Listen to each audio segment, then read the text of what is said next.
the Bulls typically only go 8 or 9 deep consistently, with a 10th guy kind of fluctuating in there. We saw that more often last season, especially with the pace that we play. But, the thing about that is Okoro and Ayo can both play multiple positions. So Isaac Okoro can play the 2, 3, and some of the 4. We've seen Ayo Dosunmu play the 2 and the 3 as well, with him also playing some of the 4. But then that leaves, with Zach Collins being the backup center, that's pretty much it, right?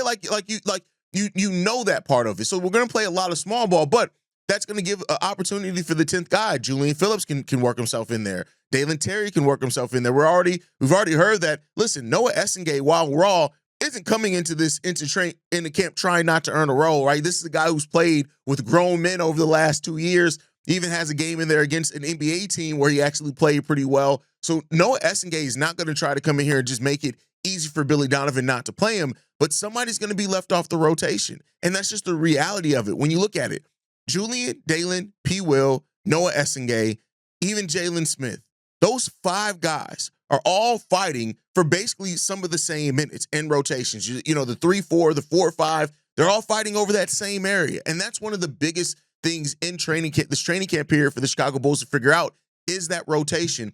And while we're still a team that is still, youth and development is still one of the focuses here for the Chicago Bulls, you got to think that Julian and Noah are going to work themselves in there in some shape, form, or fashion, mainly just because of the Bulls, again, even Dalen, right? Dalen, yeah, he's in the last year of a deal, and we'll see what happens with him in restricted free agency. But that's one of the biggest things here that we're looking at, is that training camp, that trying to figure out that rotation. The starters may be figured out. And again, one starting position may be really up for battle, but outside of that, you're looking at a lot of things that you're trying to figure out in that rotation. Who's your closers? You don't have really another backup point guard other than Trey Jones. Of course, Javon Carter is on the roster, but